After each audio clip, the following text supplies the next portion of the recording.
च्या प्रदोष या द्वादशीच्या अनंत शुभेच्छा व्यक्त करतो. आपल्या सर्वांच्या जीवनामध्ये अद्वितीय असा आनंद देणारा गणपती, जो काल सांगितल्याप्रमाणे आधार चक्राचा अधिपती आहे आणि ज्याच्या कृपा आशीर्वादाने आपल्या जीवनामध्ये परिवर्तन होऊ शकतं. वेगवेगळ्या प्रकारच्या सुख संपदा प्राप्त करून देणारा हा गणपती महाराष्ट्रामध्ये अष्टविनायक या नावाने प्रसिद्ध आहे. समुद्राच्या काठावरती सुद्धा आपणाला गणपतीपुळ्यामध्ये सुद्धा हा महागणपती बघायला मिळतो. मुंबईजवळ टिटवाळ्याला सुद्धा हा महागणपती पाहायला मिळतो. त्याचप्रमाणे सातारा जिल्ह्यातील वाईला सुद्धा मोठा गणपती म्हणून याची प्रसिद्धी आहे. या गणपतीच्या दर्शनाने त्या परिसरातील लोकांना जो अनुभव आला किंवा ज्या अनुभूती त्यांनी अनुभवल्या, त्या अनुभूतीनुसार त्या गावामध्ये किंवा त्या परिसरामध्ये इतर कुठल्याही गणपतीची प्रतिष्ठापना न करता, सामूहिक गणपती असा विषय कोणीही न करता, त्याच देवाची पूजा अर्चना, त्या पर्वताला प्रदक्षिणा, त्या मंदिराला प्रदक्षिणा, त्या मूर्तीला प्रदक्षिणा, अशा प्रकारे आपल्या जीवनाला गणेशाची कृपा प्राप्त करून घेण्याचा प्रयत्न करत असतात. अनेक लोकांना ही कल्पना आहे की गणपतीने आपल्या आई वडिलांना प्रदक्षिणा करून विश्व प्रदक्षिणेचं महत्व स्पष्ट केलं होतं. तरी त्याच वेळेला या ठिकाणी आपल्याला ही गोष्ट पाहायला मिळते की गणपतीला प्रदक्षिणा करण्यामुळे रिद्धी-सिद्धी-युक्त पवित्र असलेल्या श्री गजाननाला अनन्य भावे शरण जाणाऱ्या प्रत्येक व्यक्तीला त्याच्या ऐहिक आणि पारलौकिक गोष्टीमध्ये आनंद प्राप्त होत असतो. गणपतीची नामरूपाने केलेली सेवा, प्रत्यक्ष त्याच्या मूर्तीची केलेली सेवा, या प्रत्येक सेवेमध्ये आपणाला येणारे अनुभव निश्चितच वेगवेगळे असतात. कित्येक लोक मूर्ती किंवा नामस्मरण काहीही न करता केवळ आधारस्थानामधील कुंडलिनी जागृतीचा प्रयत्न करत असतात. अशा लोकांना सुद्धा कुंडलिनी जागृती होऊ शकते, नाही असं नाही, परंतु त्याच्यासाठी प्रारब्ध पूर्वसंचित काहीतरी असावं लागतं. त्यावेळेला तशा प्रकारची घटना घडते. अनेक लोकांना सहजासहजी आपण वेगवेगळ्या ठिकाणी पाहतो की ध्यान केंद्रित करण्यासाठी म्हणून विशिष्ट फोटो मिळतात. वर पाहिले तर त्या फोटोवरती फुलं वगैरे काहीतरी दिसतात, पण जेव्हा आपण एकाग्र चित्ताने त्यामध्ये पाहतो तेव्हा त्यामध्ये ओंकार लिहिलेला असतो, कुठे पिंडीचं चित्र असतं, कुठे गणेशाचं चित्र असतं, कुठे स्वस्तिक असतं, ओंकार असतो. तो आतमध्ये असलेला ओंकार किंवा आतमध्ये असलेली प्रतिमा ही आपणाला दिसण्याकरता मनाची एकाग्रता होणं अत्यंत महत्वाचं असतं. त्याच पद्धतीने आपल्या अंतरंगामध्ये सुद्धा परमात्म्याची ही 8 वेगवेगळी स्थानं आहेत, ज्याला आपण आधार, स्वादिष्ठान, मणिपूर, अनुहत, विशुद्धी, अग्निचक्र, ब्रह्मरंध्र असं म्हणतो, सहस्रार म्हणतो. या सगळ्या 8 चक्राच्या ठिकाणी यांचा वास आहे आणि त्या 8 वेगवेगळ्या ठिकाणी वास करत असलेल्या गणपतीचाच अष्टविनायक म्हणून सुद्धा आपल्याकडे वापर केला जातो. जसा गणपती सेवेमध्ये अष्ट आहे, तसंच देवीच्या सेवेमध्ये सुद्धा अष्टलक्ष्मी सांगितलेले आहेत. त्याचप्रमाणे इकडे अष्टविनायक सांगितलेले आहेत. दुसऱ्या बाजूला अष्टदिग्पाल आपण पाहतो आहे. तिसऱ्या बाजूला विचार करत असताना हे रुद्राचं सुद्धा अष्टक आपल्या समोर येत असतं. बहुतांश 8 ही दिशा आणि आमची 8 चक्र याचा सुद्धा एक समन्वय साधण्याचा प्रयत्न या साधनेमध्ये केला जातो. अष्टविनायकाची वेगवेगळी ठिकाणं, त्या ठिकाणी येणारी अनुभूती आणि त्या निमित्ताने आमच्या अष्टचक्रामध्ये षटचक्र भेदन असं जरी आपण म्हणत असलो तरी ब्रह्मरंध्र आणि सहस्रार ही 2 आणि नंतर असलेली ही आधार, स्वादिष्ठान, मणिपूर, अनुहत, विशुद्धी, अग्नी ही 6 चक्र, अशा पद्धतीने एकूण 8 चक्र आहेत आणि या 8 चक्राचं भेदन आपल्यासाठी अत्यंत महत्वाचं आहे. यासाठीच अष्टभैरव रूपाने शैव लोकांनी अष्टलक्ष्मी किंवा अष्टवैभव लक्ष्मीच्या रूपाने शाक्तांनी, अष्टविनायकाच्या रूपाने गणपत्यानी आणि अग्नी सुद्धा अष्टस्वरूपाचे आपल्याला पाहायला मिळतात. एकूण 52 प्रकारचे अग्नी सांगितलेले आहेत. या सगळ्यामध्ये अष्टाग्नी अत्यंत महत्वाचे आहेत. शेवटचा भडाग्नी अशा प्रकारे त्यांचा विचार सांगितला जातो आणि हीच परंपरा किंवा हा सिद्धांत वैष्णवांमध्ये सुद्धा सांगितलेला आहे. त्याच्यामध्ये मत्स्य कुर्म या 2 अवतारांचा विचार पाण्यामध्ये सोडून दिलेला आहे आणि उर्वरित जे अवतार आहेत ते सर्व अवतार एक वेगवेगळ्या ठिकाणाच्या दृष्टीने त्या चक्राच्या ठिकाणी आपल्याला सांगितलेले आहेत. एकूणच साधना करत असताना षटचक्र भेदन, सहस्रारात जाणं आणि पुन्हा ब्रह्मरंध्राच्या निमित्ताने आपल्यामध्ये एक वेगळ्या प्रकारचं चैतन्य निर्माण करणं किंवा बरोबरच भ्रूमध्याच्या पाठीमागे असलेलं 8वं चक्र जागृत करणं, ही आपल्यासाठी ध्यान साधनेची अत्यंत महत्वाची प्रक्रिया सांगितलेली आहे. या प्रक्रियेमध्ये सिद्ध होण्यासाठी, या प्रक्रियेचा अनुभव घेण्यासाठी आपल्या जीवनात एकेका देवतेचा, मग ते शैव असो, शाक्त असो, वैष्णव असो की गणपती असो, तुम्ही कोणत्या देवाची सेवा करता आहात यापेक्षा सुद्धा जास्त महत्वाची गोष्ट जर कोणती असेल तर आपल्या जीवनामध्ये येत असलेली अनुभूती आणि त्या निमित्ताने आपण करत असलेली साधना. नवरात्राच्या निमित्ताने देवीची साधना होत असेल, श्रावणाच्या निमित्ताने देवाची साधना होत, शिवाची साधना होत असेल, चातुर्मासाच्या निमित्ताने भगवान विष्णूची सुद्धा साधना करणारे लोक आहेत. परंतु कमी कालावधीमध्ये केवळ विनायकी चतुर्थी किंवा संकष्टी चतुर्थी किंवा माघातील 5 दिवस किंवा या भाद्रपद महिन्यामध्ये येत असलेले 11 दिवस हे देवाच्या सेवेमध्ये गणपतीची कृपा संपादन करण्यासाठी अत्यंत महत्वाचे असे सांगितलेले आहेत. आणि ती सेवा, तो विचार आपल्या नजरेसमोर ठेवून जेव्हा आपण चिंतन करण्याचा प्रयत्न करतो, जेव्हा आपण साधना करण्याचा प्रयत्न करतो, त्यावेळेला आपोआपच आपणाला एक वेगवेगळी अनुभूती यायला सुरुवात होत असते. या अनुभूती मिळवण्यासाठी मात्र आपणाला काही काळ का असेना परंतु विशिष्ट नामस्मरण करत एका जागेवर बसणं अगत्याचं राहतं. आणि ती साधना आपल्यामध्ये आणणं हे एक वेगळं परिवर्तन आहे. कालच्या एकादशीचं नाव सुद्धा परिवर्तनीय एकादशी असं म्हटलेलं आहे. कारण आपण कोणतीही कृती करतो, श्वास तर घेतच असतो, श्वास घेत नाही असं नाही, पण आम्हाला कोणता श्वास हवा आहे, चंद्रनाडी हवी की सूर्यनाडी हवी, याच्यासाठी आम्ही योगदंड काखेमध्ये घेऊन कदाचित सूर्यनाडी चालू असेल तर चंद्रनाडी चालू करण्याचा किंवा चंद्रनाडी चालू असेल तर सूर्यनाडी चालू करण्याचा असाही आपण प्रयत्न करत असतो. आणि एकदा का ती नाडी व्यवस्थित सुरू झाली की आपल्याला आवश्यक आहे ती साधना निश्चितपणे करता येते. त्याचे पुढे जाऊन सांगायचं झालं तर कदाचित एकच नागपुडी आमची चालू असते, परंतु कोणतीही साधना, अगदी साधी पूजा करायची असेल तरी सुद्धा आम्हाला दोन्ही नाड्या जागृत करणं आवश्यक राहतं. आणि म्हणून आम्हाला प्राणायाम सांगितलेला आहे. अंगठ्याने उजवी नागपुडी घट्ट दाबून धरा आणि अनामिकेने डावी नागपुडी दाबायची आहे. एकदा उजवी नागपुडी दाबा आणि डाव्या नागपुडीने श्वास घ्या, नंतर डावी नागपुडी बंद करा आणि उजव्या नागपुडीने श्वास सोडा. पुन्हा उजवी नागपुडी उघडी करा, तिने श्वास घ्या आणि डाव्या नागपुडीने श्वास सोडा.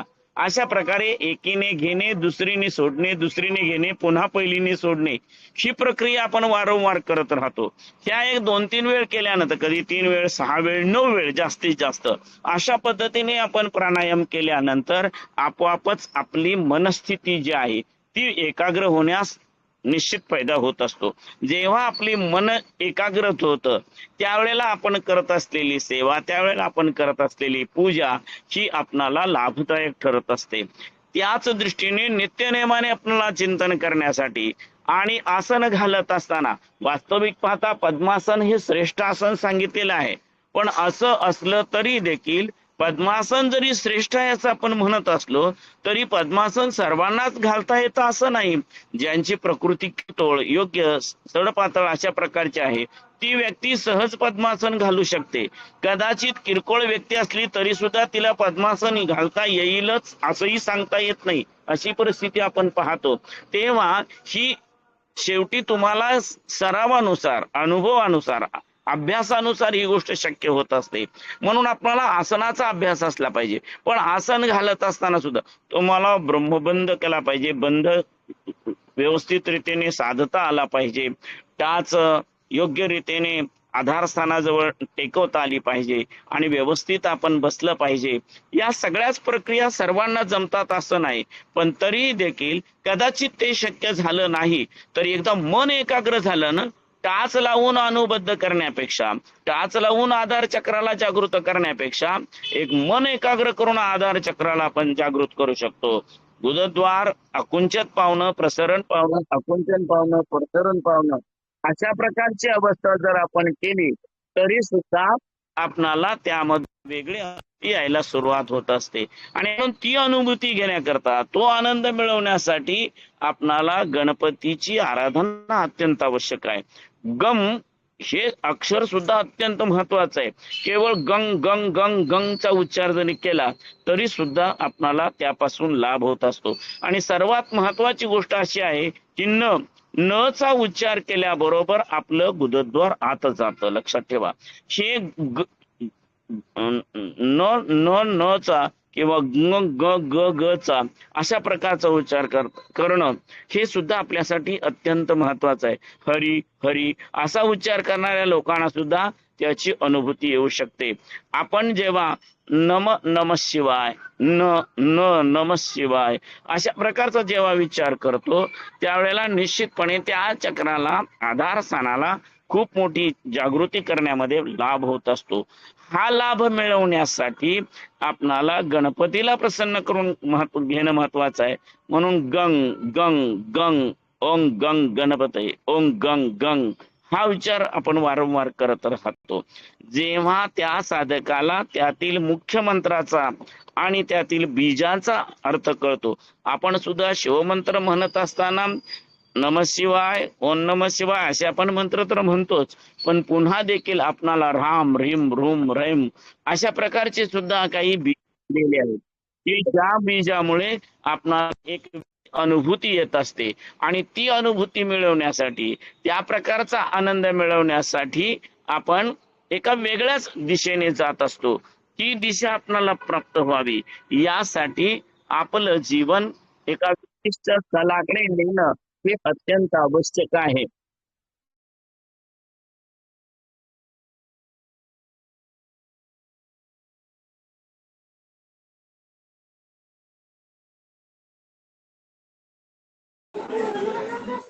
मधुरा मधुरा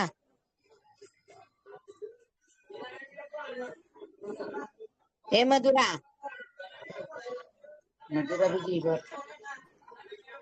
ही साधना जेव्हा जेव्हा आपण दृढ भावनेने करतो त्यावेळेला मात्र, कारण शेवटी सगळ्यात महत्वाची गोष्ट कोणती असेल तर तुमचा मनोभाव कुठपर्यंत आहे. मन एकाग्रत होणं, मन तल्लीन होणं ही सगळ्यात महत्वाची गोष्ट आहे. कुठेही तुम्ही असा, अनेक राजवाड्यांचे चरित्र आपण पाहतो, त्यामध्ये आपणाला जास्तीत जास्त भर्तृहरी सारखा राजा दिसतो की ज्याला खूप मोठं प्रेम माहित आहे, ऐशाराम माहित आहे आणि पुन्हा त्याग पण माहित आहे. भर्तृहरीची त्रिशतकं सांगितलेली आहेत. त्या प्रत्येक शतकामध्ये म्हणजे त्याच्या सुभाषितांमधून त्यांनी भोग काय, त्याग काय आणि योग काय हे सांगितलेलं आहे. त्यागांग, योगांग आणि भोगांग हे भगवत्पाद जगद्गुरु रेणुकाचार्यांनी अगस्तींना उपदेश केलेली सुद्धा सर्वात महत्वाची सिद्धांत शिखामणी तत्वमाला सुद्धा आपल्या लक्षात आली पाहिजे. सिद्धांत काय सांगतोय आपणाला, आपल्या आत्म्याला परमात्म्याकडे नेण्याकरता काय काय करायला हवं या आणि अशा प्रकारच्या अनेक गोष्टी आपणाला या निमित्ताने बघायला मिळतात. गणपती हा तर शिवपार्वती पुत्र असल्यामुळे शिवाने पार्वतीला काय सांगितलं, जगामधल्या सगळ्या ग्रंथाचा जेव्हा आपण मूळ विचार करायला जातो त्यावेळेला ते मूळ शिवाने शक्तीला, पार्वतीला सांगितलेलं आहे. शिवगीता नावाचा ग्रंथ फक्त शिवानी रामाना सांगितलेला आहे. एरवी मात्र सगळे ग्रंथ त्यांनी पार्वतीला सांगितलेले आहेत हे आपल्याला पाहायला मिळतं. आणि नंतर मग ते कार्तिकेयाने ऐकलेले आहेत, कार्तिकेयाने पुन्हा इतर ऋषीमुनींना सांगितलेले आहेत. अशा प्रकारचं संपूर्ण जगातलं भांडार आपल्याला पाहायला मिळतं. त्यामध्ये व्यास हे सर्वश्रेष्ठ ऋषी ठरतात की ज्यांनी हे सर्व तत्वज्ञान ऐकलं आणि सर्वसामान्य लोकांपर्यंत नेण्याचा प्रयत्न केला. तुम्हा सर्वांना सुद्धा हे पवित्र ज्ञान मिळण्यासाठी, त्या पवित्र ज्ञानाची अनुभूती घेण्यासाठी गणपती ही सर्वात महत्वाची आणि जवळची व्यक्ती आहे. लक्षात ठेवा, आपण आमदार, नामदार, खासदार, मोठे मंत्री असतात, या सगळ्यांच्या ओळखीपेक्षा त्यांच्या कार्यकर्त्यांची ओळख करण्याचा प्रयत्न करत असतो. पण त्या सगळ्यांपेक्षा आपणाला त्यांच्या मुलाची ओळख झाली तर खूप आनंद होत असतो. त्याचप्रमाणे शिवपार्वतीचा सूत असलेला, शिवपार्वतीचा पुत्र असलेला हा गणपती जेव्हा आपल्याला प्रसन्न होतो तेव्हा जगातलं सर्व तत्वज्ञान तिथंच येत असतं. लक्षात ठेवा. आपणा सगळ्यांना माहित आहे आगमशास्त्र हे सर्वात प्राचीन आहे. ते प्रत्यक्ष शिवपरमात्म्याने कथन केलेलं आहे. शिवस्य तत्वम शिव वेत्ती असं म्हटलेलं आहे. आणि जे शिवाचे तत्वज्ञान आहे ते तत्वज्ञान सगळ्यात लवकर कोणी आत्मसात केलं असेल तर ते गणपतीने केलेलं आहे. आणि अशा प्रकारच्या गणपतीकडून येणारी विद्या आहे ही सर्वात श्रेष्ठ अशा प्रकारची विद्या आहे. आपण युगे 28 असं म्हणतो. वास्तविक पाहता युग किती झाली याचा अंदाज करत असताना आताच कलियुग चालू आहे असं म्हटलं जातं.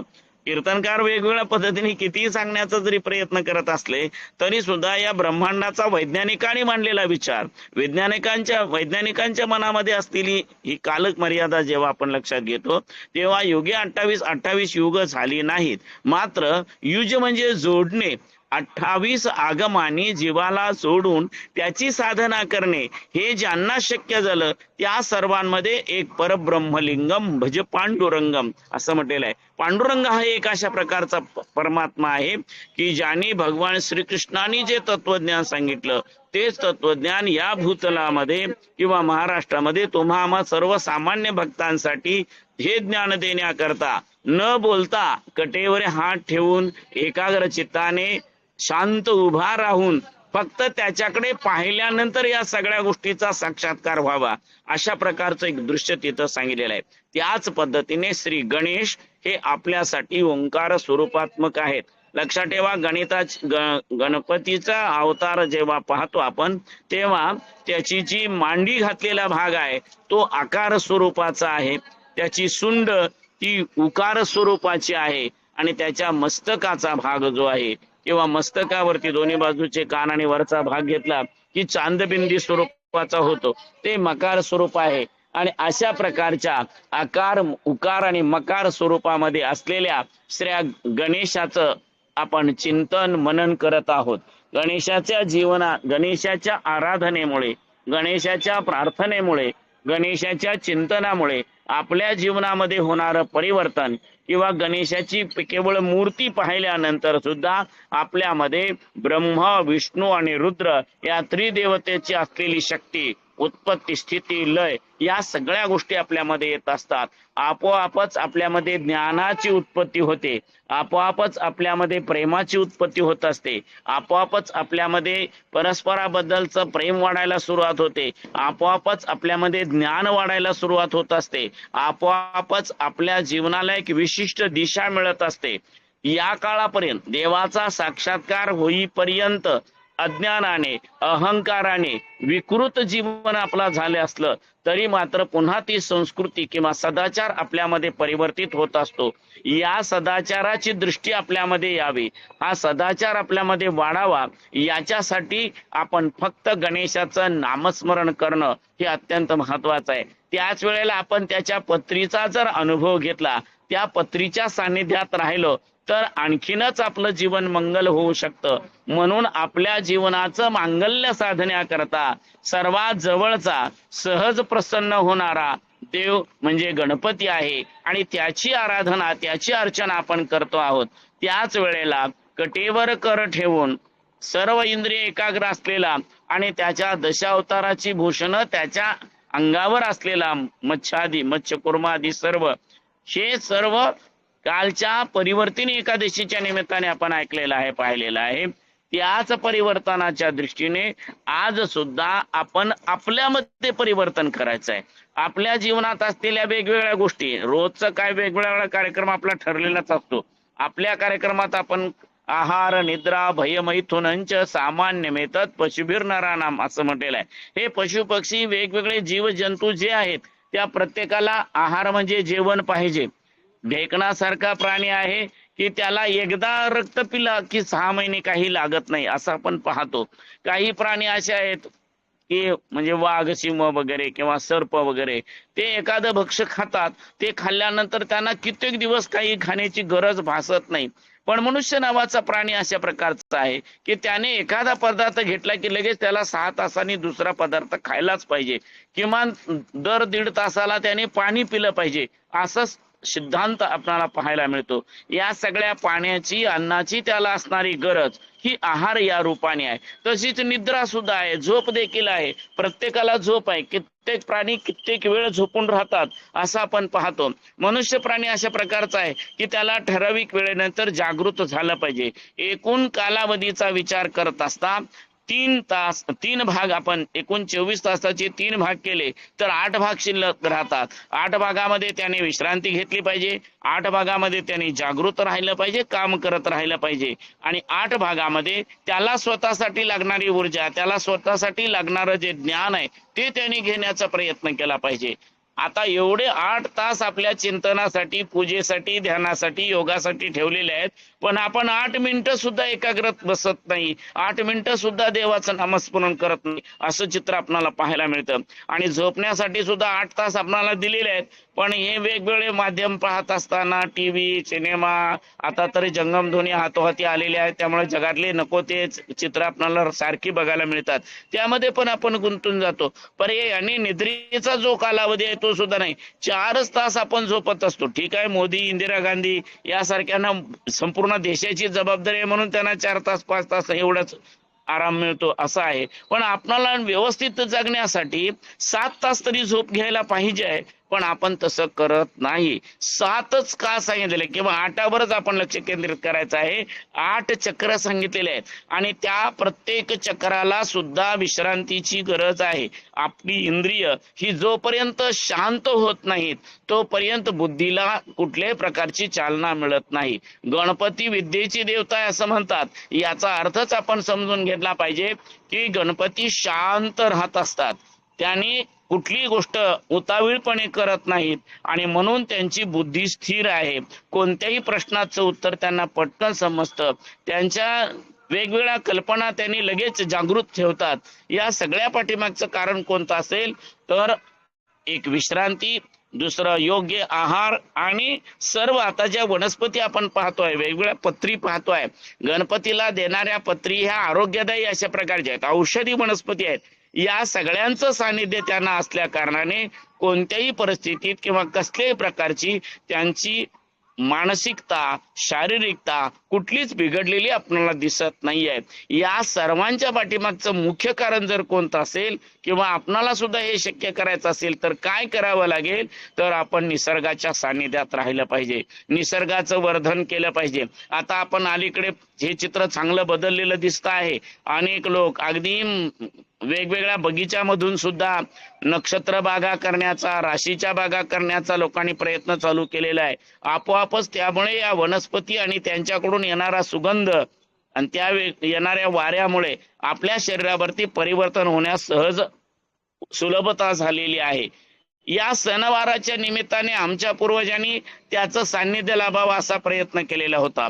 पण आम्ही एक गोष्ट लक्षात ठेवली पाहिजे की आम्हाला सर्व दृष्टीने वैभव प्राप्त व्हावं, सर्व दृष्टीने आमच्यामध्ये चैतन्य यावं, यासाठी आपल्याकडे केलेला प्रयोग म्हणजे हे सणवार आहेत. कोणताही सण असू दे, हिवाळ्यात काय पाहिजे, उन्हाळ्यात काय पाहिजे, पावसाळ्यात काय पाहिजे, याच गोष्टी आमच्या नजरेसमोर ठेवून आपणाला ही विधिविधान करायला सांगितलेले आहे. जेव्हा चैत्र मासाचा आरंभ होतो तेव्हा उन्हाळा भरपूर असतो. महादेवाला दहीभाताचं लिंबन करा, महादेवाच्या पिंडीवरती सतत थंड पाण्याची धार ठेवा असं सांगितलेलं आहे. अक्षय तृतीयेनंतर पावसाळा येत असतो, अक्षय तृतीयेनंतरच वातावरण बदलणार आहे आणि म्हणून वेगवेगळ्या भाज्यांचा वगैरे आपण नैवेद्य करावा असं सांगितलेलं आहे. त्याच्यानंतर सण थांबतात, कारण सणावाराच्या निमित्ताने गोडधोड यथेच्छ खाण्याची परंपरा असली तरी पावसाळ्याच्या आरंभाला आपण काही जर कमी जास्त खाल्लं तर आपलं आरोग्य बिघडण्याची शक्यता आहे. म्हणून त्यावेळेला आपल्याला उपास वगैरे करायचे. हे आषाढ, श्रावण, चातुर्मास हे कशासाठी सांगितलेले आहेत? याच्या पाठीमागचं मुख्य कारण एकच आहे की नेहमीप्रमाणे तुम्ही खात राहिलात तर तुम्हाला त्याचं पचन होणार नाही. त्यावेळेला वेगवेगळ्या, जसं दुधामध्ये सुद्धा सध्या विषत्व आहे हे लक्षात घेतलं पाहिजे. म्हणून तर ते दूध आपण विष पचवणाऱ्या महादेवाला अभिषेक करण्यासाठी वापरत असतो. आणि जर ते तशा प्रकारे शाळा कॉलेजला द्या म्हटलं तर आता आपल्याला पाहायला मिळतं दुधाच्या पदार्थापासून मुलांना किंवा कुठल्या तरी पंक्तीमध्ये मंदिरामध्ये ज्या वेळेला ह्याचा वापर केला जातो त्यावेळेला त्याच्यामधून विषबाधा झाल्याचं आपल्याला ऐकायला मिळतं. खीर वगैरे केली तरी त्याच्यामध्ये विषबाधा झाल्याचं आपल्याला पाहायला मिळतं. चातुर्मास हा कोणतीही वस्तू असू दे त्याच्यात विषच असतं हे कायम लक्षात ठेवलं पाहिजे. पाणी सुद्धा विषमय अशा प्रकारचं असतं. भाज्या वगैरे असतात त्याच्यावर सुद्धा सूक्ष्म जंतू असतात जे आपल्याला सहजासहजी कळून येत नाहीत. आणि म्हणून या सगळ्या गोष्टी खाण्यापेक्षा त्याचा अल्प खाण्यावरती किंवा उपाशीच राहणं याच्यावरती लक्ष केंद्रित केलेलं आहे. आणि हे करत असताना केवळ तेवढाच नाही तर आपली कामं वगैरे करत असताना देखील देवाचं नामस्मरण आपल्याकडून झालं पाहिजे. हा त्याच्या पाठीमागचा मुख्य हेतू असतो. हळूहळू आपण खायला सुरुवात करणार आहोत. हळूहळू म्हणजे गौरीचा सण वगैरे हा जे सण आपल्याकडे येत आहेत किंवा नंतर दसरा वगैरे येतोय यामध्ये आपण खायला सुरुवात करणार पण काम काहीच नसणार. शेतात आता काम काही नसतात. फार फार तर भांगलन कोळपण वगैरे या पलीकडे काम नाही. मग आम्हाला झिम्मा फुगडी खेळा नाचा बागडा असं सांगितलं जेणेकरून शारीरिक व्यायाम झाला पाहिजे. शिवपाठ हरिपाठ कशासाठी करायचा आहे? हे सगळे मंडळी आहे ते पारायण करायला बसूनच पारायण करायचं आहे. प्रवचन बसूनच करायचं आहे. या सगळ्या गोष्टी बसून झाल्या तर फक्त मिष्टान्न खायचं आणि ते पचवणार कोण? हे पचवण्यासाठी आपणाला शिवपाठ हरिपाठ वगैरे किंवा कीर्तन नाचून डोलून करायला सांगितलेलं आहे. आणि देवाला तेच आवडतं. नाचोनी करी भजन सद्भक्त माझा जो असं म्हटलेलं आहे. प्रेमे टाळी वाजवून घोषे अंबर गर्जुन नाचोनी करी भजन सद्भक्त माझा तो. त्याला सद्भक्त का म्हटलेलं आहे? कारण तो दुष्टपुष्ट सुद्धा असणार आहे, बुद्धिमान असणार आहे. नाहीतर कीर्तनात प्रवचनात पेंगणारी माणसं पण आपण पाहतो. त्यांचा दोष नाही. त्यांच्या पोटात असलेला जो आहार आहे त्याच्यामुळे खाल्ला गोळा की लागणार डोळा. त्यामुळे फक्त यथेच्छ खाऊन चालणार नाही तर त्याच्यासाठी व्यायाम सुद्धा झाला पाहिजे. आणि तो व्यायाम करत असताना सुद्धा देवाचं नाव घेत घेत आपण केला पाहिजे. गोपाला गोपाला गजानना गजानना नमः शिवाय नमः शिवाय श्रीराम जयराम अशा वेगवेगळ्या प्रकारची भजनं म्हणत आनंदाने लोक नाचतात. या नाचण्यामध्येच आपणाला खऱ्या अर्थाने ईश्वराची अनुभूती किंवा तादात्म्य प्राप्त होत असतं. आणि म्हणून ते सर्व प्राप्त करण्यासाठी या सणांचा उपयोग आपण करून घ्यायचा आहे. सण हा फक्त केवळ शारीरिक किंवा ते प्रसाद घेण्यासाठी असं नाही तर काया वाचा मन शुद्ध करण्यासाठी सांगितलेलं आहे. आणि हे मन एव मनुष्यानाम कारणम बंध मोक्ष अनेक वेळा सांगितलेलं आहे. आपल्या मनात परिवर्तन व्हायचं असेल, आपल्या मनाला एक वेगळी दिशा प्राप्त करून द्यायची असेल तर मात्र आपणाला मंत्राची आवश्यकता आहे. म्हणून आपणाला आवडणारं प्रिय कुठलं आहे, आपल्या कुलाचाराप्रमाणे कुठल्या देवाची सेवा चालते आहे, कुलदेवता कुलदैवत हे ठरलेलं आहे आणि त्याची सेवा आपण केली पाहिजे. पण भले तुमचं कुलदेवता कोणते असू दे, लक्षात ठेवा कोणाचंही राम कुलदैवत नाही. म्हणजे कुठले देवी आणि शिव दोघांचं कुलदैवत म्हणते की ते शिवावतार किंवा पार्वतीचा अवतार. हे दोन गोष्टीच आपल्याला माहित आहे. जगद पितरो वंदे पार्वती परमेश्वरो असं स्पष्टपणे सांगितलेलं आहे. आणि म्हणून त्यांचं आहे. आणि मग त्यांची अर्चना करता करता देवरूप पावलेले विष्णू आदी देवदेवता सुद्धा आपल्यासाठी महत्वाचेच आहेत. कुठल्याही देवाला किंवा राजाला कमी लेखलं नाही.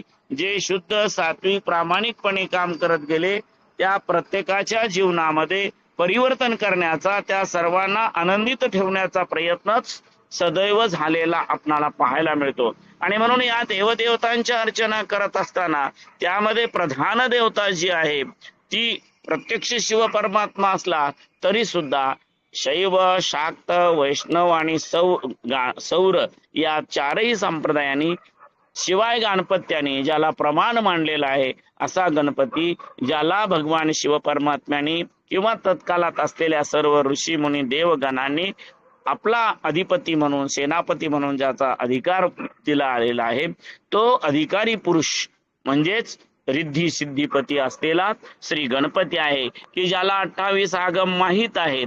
आणि त्या 28 आगमाच्या माध्यमातून तो तुम्हाला आपल्या जीवनाचं परिवर्तन कसं करावं, जीवाला शिवत्वाकडे कसं न्यावं हे सर्व तुम्हाला सांगत असतो.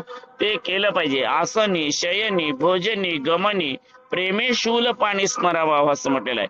आसन शयन भोजन गमन कोणतंही कार्य असू दे त्या प्रत्येक क्षणी आपण देवाचं चिंतन केलं पाहिजे आणि त्या चिंतनामध्ये मग लिंग धारण करणारे असतील त्यांनी लिंगाची अर्चना करावी, माळ धारण केलेली आहे त्यांनी त्या देवतेचं चिंतन करावं. पण या 10 दिवसामध्ये मात्र सर्वांनाच गणपतीचं चिंतन करून गणपतीची कृपा संपादन करून घेण्यासाठी प्रेरणा देण्याचा प्रयत्न केलेला आहे. तुमच्या आमच्या सर्वांच्या जीवनामध्ये खरी प्रेरणा, खरं जर चैतन्य कोणतं असेल तर ती गणपतीची कृपा आहे. आणि गणपतीवर सर्व देवदेवतांची कृपा आहे. कोणत्याही देवतेचा विचार केला तरी ती देवता तुम्हाला सदैव दृढ आशीर्वाद देण्याचं कार्य करत असते. तुमच्या जीवनाचं परिवर्तन हे त्या देवतेच्या कृपेवर अवलंबून आहे आणि म्हणून आपल्याला त्यांची कृपा संपादन करून घेता आली पाहिजे. जे लोक गणपतीची अर्चना करतात, जे लोक गणपतीला शरण जातात, त्यांना ते स्वतः प्रसन्न होतात. त्यांच्या 2 पत्नी आहेत, रिद्धी आणि सिद्धी, त्या देखील प्रसन्न होतात. आणि सर्वात महत्वाची गोष्ट म्हणजे त्यांची अर्चना केल्या केल्या त्यांनी आपली अर्चना ज्यांना आलिंगन घातलेलं आहे त्या लिंगाला म्हणजेच शिव परमात्म्याला समर्पित करतात. पर्यायानेच ही सर्व सेवा शिवाला समर्पित होते आणि प्रत्येक जीवाचं कल्याण होत असतं. जसं आकाशातून पडलेलं पाणी समुद्रालाच जात असतं, त्याप्रमाणे कुठल्याही देवदेवतेला आपण अर्चना पूजा अर्चा केली तरी सुद्धा ती सर्वात शेवटी कैलास नायक, ब्रह्मांड नायक शिव परमात्म्याला जाऊन पोहोचत असते. काही लोक केशव असं म्हणतात, के म्हणजे स्वर्ग, तिथे आडवा झालेला अशा प्रकारचा शव स्वरूपातला केशव म्हणून विष्णूचं चिंतन केलं जातं आणि त्याच भगवान विष्णूंनी शिवाची अर्चना केल्याचं चित्र आपण पाहतो. अशा प्रकारे शेवटचाच ठिकाण जर कोणतं असेल तर ते शिव ठिकाण आहे.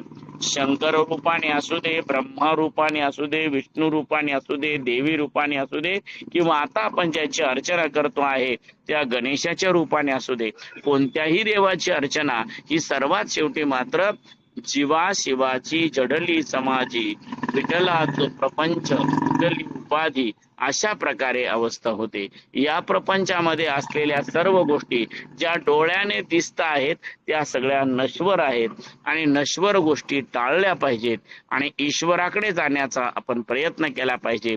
जो अनादि सिद्ध आहे, ज्याला जन्म नाही, मृत्यू नाही, आई वडील कोण काही सुद्धा माहित नाही, असा जो स्वयंभू शिवोहम असं ज्याला म्हटलं जातं, तो प्रधान आहे. त्याच्यापर्यंत आपणाला जायचं आहे. त्याच्या जवळ नेण्यासाठी ज्या वेगवेगळ्या देवदेवता सगुण निर्गुण रूपाने आपल्या समोर येत आहेत त्यामधल्या सर्वात श्रेष्ठ असलेल्या आणि बालकांना प्रेरणा देणाऱ्या, ध्यानधारणेमध्ये आधारस्थानाला जागृती करणाऱ्या अशा श्री गणेशाचं चिंतन सध्या आपण करत आहोत. त्या गणपतीच्या कृपेनेच आपल्या जीवनामध्ये आध्यात्मिक शक्ती वाढवण्यासाठी खूप मोठी प्रेरणा मिळणार आहे. ती प्रेरणा आपणाला सर्वांना मिळत राहू अशा प्रकारची भावना व्यक्त करतो. या निमित्ताने आपण आपल्या जीवनात परिवर्तन करता करता स्वतः ईश्वर रूप होण्याचं चैतन्य आपल्यामध्ये यावं अशी भावना व्यक्त करतो आणि हे वाक्पुष्प श्री गुरुचरणी समर्पित करतो. ओम शांती शांती शांती. साष्टांग दंडवत गुरुचार चरणी. जय धारेश्वर. जय धारेश्वर. जय धारेश्वर. साष्टांग दंडवत. नमः शिवाय. हर हर महादेव. देव सर्व साथ